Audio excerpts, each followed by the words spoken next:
शांति। आज बाबा के 9 तारीख के महावाक्य हैं।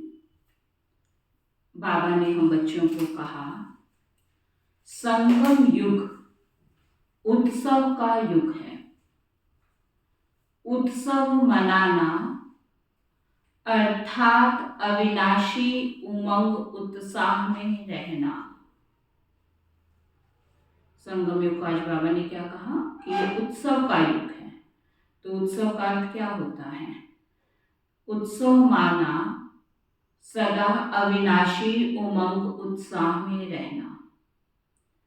आज त्रिदेव रचता त्रिमूर्ति शिव बाप अपने रूहानी डायमंड्स के साथ डायमंड जुबली व डायमंड जयंती मनाने आए हैं। इसी विचित्र जयंती को डायमंड जयंती कहते हो, क्योंकि बाप अवतरित होते ही हैं कौड़ी समान आत्माओं को हीरे तुल्य बनाने। तो बाप दादा चारों ओर के बच्चों को जो हीरे से भी अमूल्य हैं, सबको सामने देख रहे हैं। आज बाबा की दृष्टि हम बच्चों के लिए कितनी ऊंची है। बाबा कहते हैं, मैं बच्चों को डायमंड के रूप में देख रहा हूं। बाप दादा के आगे सिर्फ मधुबन की सभा नहीं है, लेकिन विश्व के चारों ओर के ब्राह्मण बच्चों की सभा है। सबके दिल की मुबारक के स्नेह भरे गीत कहो, बोल कहो, बाप समीप से सुन रहे हैं। दिल का आवाज दिलाराम के पास पहुंचता है, तो बाप दादा देख रहे हैं कि बच्चों के सेवा का प्रत्यक्ष प्रमाण चारों ओर से मधुबन बाप के स्वीट होम तक पहुंच रहा है। वैसे भी शिव जयंती को उत्सव कहते हैं। यथार्थ रीति से उत्सव आप ब्राह्मण ही मनाते हो, क्योंकि उत्सव का अर्थ ही है सर्व उत्साह उमंग में रहे। तो आज जो भी बैठे हो, बाबा कहते हैं आज के दिन आप जो भी बाबा के सामने बच्चे बैठे हो, सभी के दिल में उत्साह और उमंग कितना है? अविनाशी है या आज के लिए है? अविनाशी है ना। इसलिए बाप दादा इस श्रेष्ठ संगम युग को उत्सव का युग कहते हैं। हर दिन आपके लिए उत्साह संपन्न है, हर दिन उत्सव है। जो गायन है, आप लोग टॉपिक रखते हो अनेकता में एकता। तो प्रैक्टिकल में अनेक देश, अनेक भाषाएं, अनेक रंग रूप, लेकिन अनेकता में भी सबके दिल में एकता है ना। क्योंकि एक बाप है, चाहे अमेरिका से आए हो, चाहे अफ्रीका से आए हो, लेकिन दिल में एक बाप है। एक श्रीमत पर चलने वाले हो। तो बाप दादा को अच्छा लगता है कि अनेक भाषाओं में होते हुए भी मन का गीत, मन की भाषा एक है। चाहे किसी भी भाषा वाले हो, काला ताश तो बाबा कहते हैं, चाहे किसी भी भाषा वाले हो, काला ताश तो मिला है ना। काला ताश बाबा क्यों कह रहे हैं? क्योंकि सभी हेडफोन से अपनी अपनी भाषाओं में मुरली सुन रहे हैं ना, तो हेडफोन ऐसे लगता है सिर पे जैसे काला ताज हो।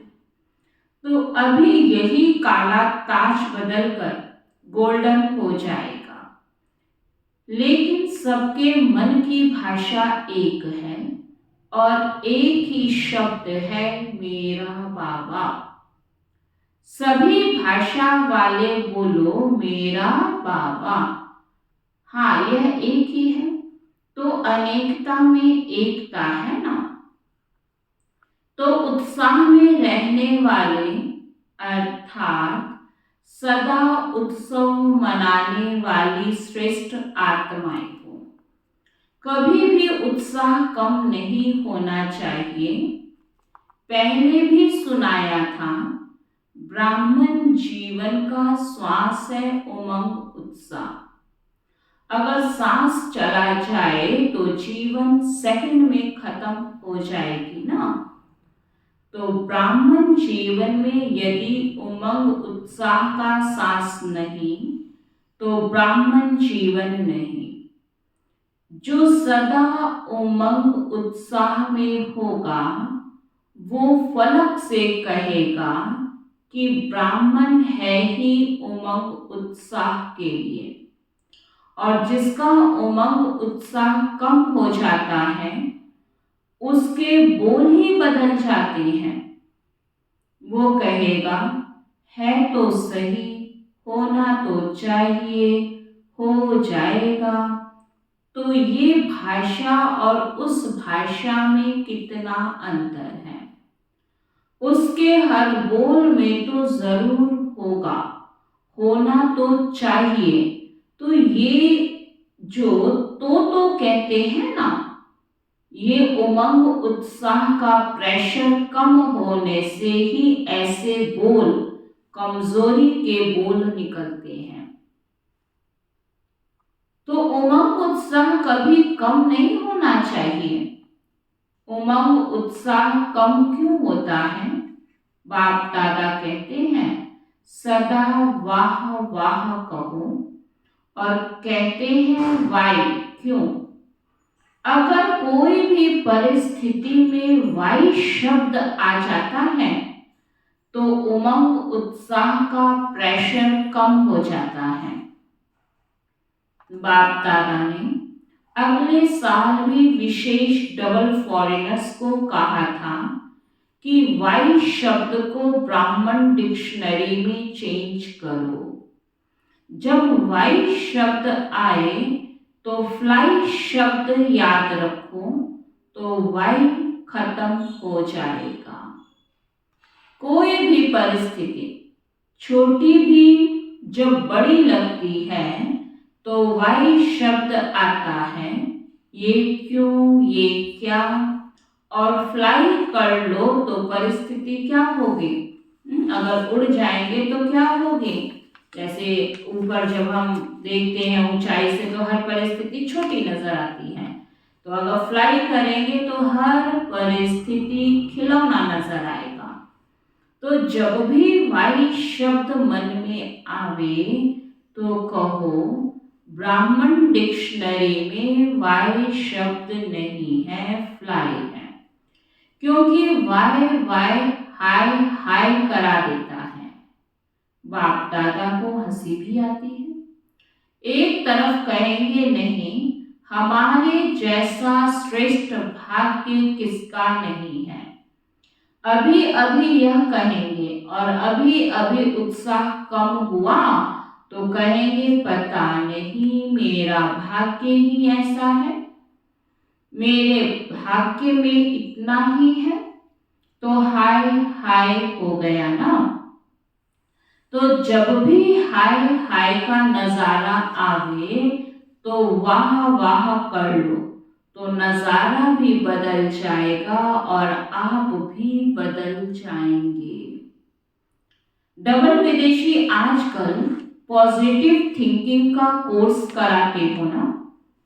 सभी विदेश में विशेष कोर्स यह कराते हो, तो अपने को भी कराते हो या दूसरों को कराते हो?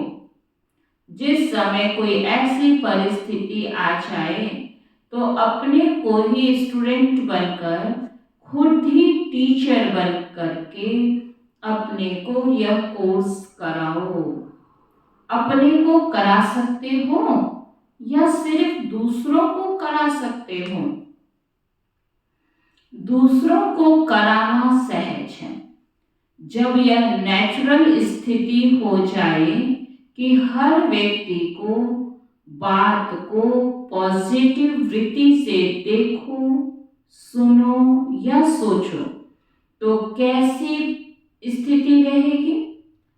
आजकल के साइंस द्वारा भी ऐसे साधन निकले हैं जो रफ माल को भी बहुत सुंदर रूप में बदल देते हैं।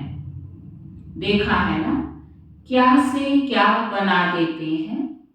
तो आपकी वृत्ति क्या ऐसा परिवर्तन नहीं कर सकती? बाबा कहते हैं आगे नेगेटिव रूप में, लेकिन आप नेगेटिव को पॉजिटिव वृत्ति में बदल दो। अगर हलचल में आते हैं तो उसका कारण है नेगेटिव सुनना, सोचना व बोलना या करना। ये मॉडल बनाते हो ना सोचो, ना देखो, ना बोलो, ना करो। साइलेंस की पावर क्या नेगेटिव को पॉजिटिव में नहीं बदल सकती? आपका मन और बुद्धि ऐसा बन जाए जो नेगेटिव टच नहीं करे, सेकंड में परिवर्तन हो जाए। ऐसे तीव्र गति की अनुभूति कर सकते हो। मन और बुद्धि ऐसा तीव्र गति का यंत्र बन जाए। बन सकता है कि टाइम लगेगा, कि नेगेटिव बात आएगी तो कहेंगे कि थोड़ा सोचने तो दो, देखें तो सही क्या है। क्विक स्पीड से परिवर्तन हो जाए, इसको कहा जाता है ब्राह्मण जीवन का मजा, मौज। अगर जीना है तो मौज से जिए। सोच सोच कर जीना वो जीना नहीं है। आप लोग औरों को कहते हो कि राजयोग जीने की कला है, तो आप लोग राजयोगी जीवन वाले हो ना, कि कहने वाले हो? जब राजयोग जीने की कला है तो राजयोगियों की कला क्या है? यही है ना। तो उत्सव मनाना अर्थात मौज में रहना। मन भी मौज में, तन भी मौज में, संबंध संपर्क भी मौज में। कई बच्चे कहते हैं अपने रीति से ठीक रहते हैं, अपने मौज में रहते हैं, लेकिन संबंध संपर्क में मौज में रहे यह कभी कभी होता है। लेकिन संबंध संपर्क ही आपके स्थिति का पेपर है।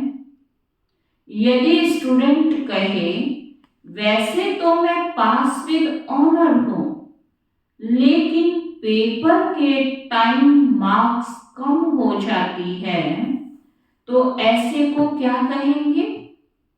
तो ऐसे तो नहीं हो ना, फुल पास होने वाले हो ना। बाप दादा ने सुनाया है कि जो सदा बाप के पास रहते हैं वो पास हैं, पास नहीं रहते तो पास नहीं है। तो सदा कहाँ रहते हो? दूर रहते हो, पास नहीं रहते हो? पूछ रहा है बाबा। बाबा के पास रहते हो या दूर रहते हो, पास नहीं रहते हो? डबल विदेशियों को तो डबल पास होना चाहिए ना।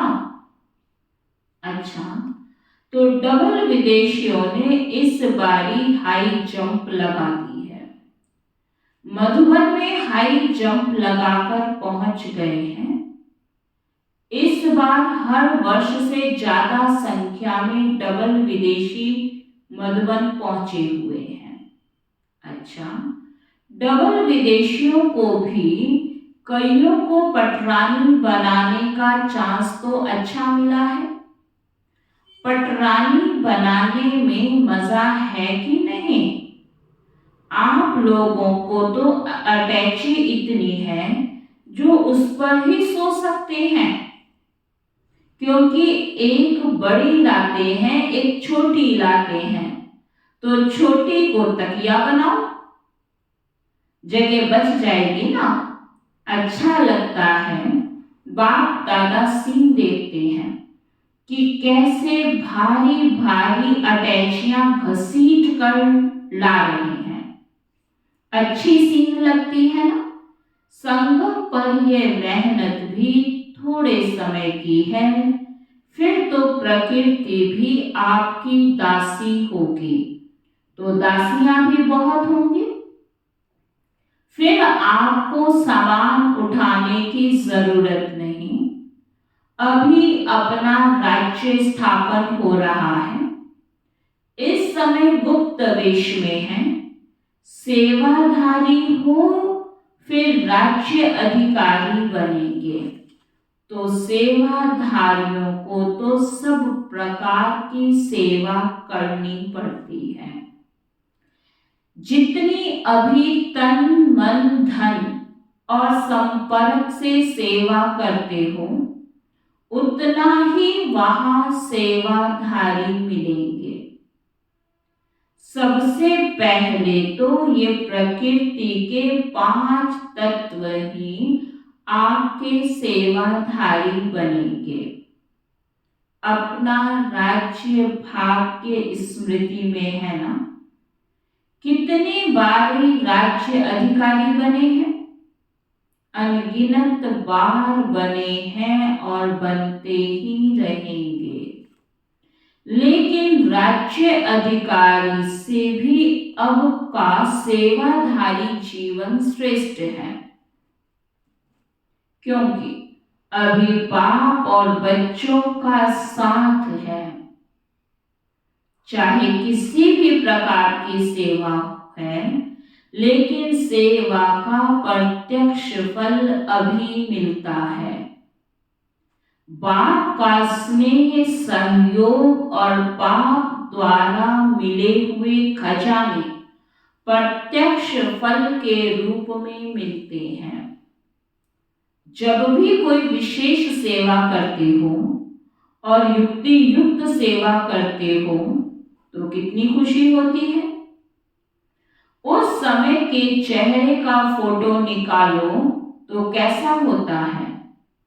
तो एक तरफ सेवा करते हो, दूसरे तरफ प्रत्यक्ष फल आपके लिए तैयार है ही। एक हाथ से सेवा करो, दूसरे हाथ से फल खाओ। ऐसे अनुभव होता है कि सेवा में बड़ी मेहनत है। बाबा कह रहे हैं सेवा में मेहनत तो नहीं लगती। सेवा में हलचल होती है या नहीं? कभी कभी होती है। ये हलचल ही परिपक्व बनाती है, अनुभवी बनाती है। हलचल में इसलिए आते हो जो सिर्फ वर्तमान को देखते हो, लेकिन वर्तमान में छिपा हुआ भविष्य जो है वो स्पष्ट नहीं दिखाई देता है, इसलिए हलचल में आ जाते हैं। कोई भी बड़े से बड़ी नाजुक परिस्थिति वास्तव में आगे के लिए बहुत बड़ा पाठ पढ़ाती है। परिस्थिति नहीं है, लेकिन वह आपकी टीचर है। उस नजर से देखो कि परिस्थिति ने क्या पाठ पढ़ाया। इसको कहा जाता है नेगेटिव को पॉजिटिव में परिवर्तन करना। सिर्फ परिस्थिति को देखते हो तो घबरा जाते हो, और परिस्थिति द्वारा सदा नए नए रूप से आएगी। जो इस बार परिस्थिति वो अगली बार रूप बदल कर आएगी, वही परिस्थितियां नहीं आएंगी। वैसे ही नहीं आएगी जिस रूप में आ चुकी है उस रूप में नहीं आएगी, नए रूप में आएगी, तो उसमें घबरा जाते हैं। ये तो नई बात है, यह तो होता नहीं है, यह तो होना नहीं चाहिए। लेकिन समझ लो कि माया अंत तक बहुरूपी बन बहुरूप दिखाएगी। माया को बहुरूपी बनना बहुत जल्दी और अच्छा आता है। जैसे आपकी स्थिति होगी ना, वैसी परिस्थिति बनाकर आएगी। आज मानो आप थोड़ा सा अलबेले जीवन में हो, तो माया भी उसी अलबेले परिस्थिति रूप में आएगी। आज मूड ऑफ थोड़ा है, तो जैसे होनी चाहिए वैसे नहीं है, तो मूड ऑफ की परिस्थिति के रूप में ही आएगी। फिर सोचते हैं कि पहले ही मैं सोच रही थी, फिर ये क्या हुआ। इसलिए माया को देखने के लिए, जानने के लिए त्रिकालदर्शी और त्रिनेत्री बनो। आगे पीछे सामने त्रिनेत्री बनो। आप सभी त्रिनेत्री और त्रिकालदर्शी हो ना। डबल फॉरेनर्स त्रिकालदर्शी हैं, यस या नो? सब बोलो हाँ जी या ना जी। हाँ जी, अपनी भाषा से तो ये अच्छा बोलते हो, सब खुश हो। हाँ जी, इतने बड़े संगठन में मजा आ रहा है, पूछ रहे हैं बाबा, तो सबने कहा हाँ जी बाबा। कोई कोई यह तो नहीं सोच रहे कि अगले वर्ष भीड़ में नहीं आएंगे, थोड़ा पीछे आएंगे। संगठन का मजा भी प्यारा है। वैसे आना तो प्रोग्राम प्रमाण ही, ज्यादा नहीं आना, लेकिन आदत ऐसी होनी चाहिए जो सब में एडजस्ट कर सके। एडजस्ट करने की पावर सदा विजयी बना देती है। ब्रह्मा बाप को देखा तो बच्चों से बच्चा बनकर एडजस्ट हो जाता, बड़ों से बड़ा बनकर एडजस्ट हो जाता। चाहे बेगरी लाइफ, चाहे साधनों की लाइफ, दोनों में एडजस्ट होना और खुशी खुशी से होना, सोच कर नहीं। यहां दुखी तो नहीं होते हो, लेकिन खुशी के बजाय थोड़ा सोच में पड़ जाते हो। ये क्या हुआ, कैसे हुआ, तो सोचने वालों को एडजस्ट होने के मजे में कुछ समय लग जाता है। अपने को चेक करो कि कैसी भी परिस्थिति हो, चाहे अच्छी हो, चाहे हिलाने वाली हो, लेकिन हर समय, हर सरकमस्टांस के अंदर अपने को एडजस्ट कर सकते हैं। डबल फॉरेनर्स को अकेलापन भी अच्छा लगता है और कंपेनियन भी बहुत अच्छे लगते हैं। लेकिन कंपनी में हो या अकेले हो, दोनों में एडजस्ट होना, ये है ब्राह्मण जीवन। ऐसे नहीं संगठन हो और माथा भारी हो जाए, नहीं, मुझे एकांत चाहिए, ये घमासान में नहीं, मुझे अकेला चाहिए। मन अकेला अर्थात बाहर मुखता से अंतर्मुख में चले जाओ, तो अकेलापन है, पूछ रहा है बाबा। कोई कोई कहते हैं ना, अकेला कमरा चाहिए, दो भी नहीं चाहिए। अकेला मिले तो भी मौज से सो, और 10 के बीच में सोना हो तो भी मौज से सो। फॉरेनर्स 10 के बीच में सो सकते हैं कि मुश्किल है? सो सकते हैं? हाँ जी, अच्छा। अभी अगले वर्ष 2020 को सुलाएंगे। देखो, समय बदलता रहता है और बदलता रहेगा। दुनिया की हालतें नाजुक हो रही हैं और भी होंगी, होनी ही है। अभी सिर्फ एक स्थान पर अलग अलग होती हैं, आखिर में सब तरफ इकट्ठी होंगी। तो समय नाजुक तो आना ही है। समय नाजुक हो, लेकिन आपकी नेचर नाजुक नहीं हो। समय नाजुक आ सकता है, लेकिन हमें नाजुक नहीं बनना है। कईयों की नेचर बहुत नाजुक होती है ना, थोड़ा सा आवाज हुआ, थोड़ा सा कुछ हुआ तो डिस्टर्ब हो गए। इसको कहते हैं नाजुक स्थिति, नाजुक नेचर। तो नाजुक नेचर नहीं हो, जैसा समय वैसा अपने को एडजस्ट कर सको। ये अभ्यास आगे चलकर आपको बहुत काम में आएगा, क्योंकि हालतें सदा एक जैसी नहीं रहनी है और फाइनल पेपर आपका नाजुक समय पर होना है, आराम के समय पर नहीं होना है, नाजुक समय पर होना है। तो जितना अभी से अपने को एडजस्ट करने की शक्ति होगी, तो नाजुक समय पर पास विद ऑनर हो सकेंगे। पेपर बहुत टाइम का नहीं है, पेपर तो बहुत थोड़े समय का है, लेकिन चारों ओर की नाजुक परिस्थितियां, उनके बीच में पेपर देना है। इसलिए अपने नेचर में भी शक्तिशाली बनाओ। क्या करें, मेरी नेचर ये है, मेरी आदत ही ऐसी है, ये नहीं।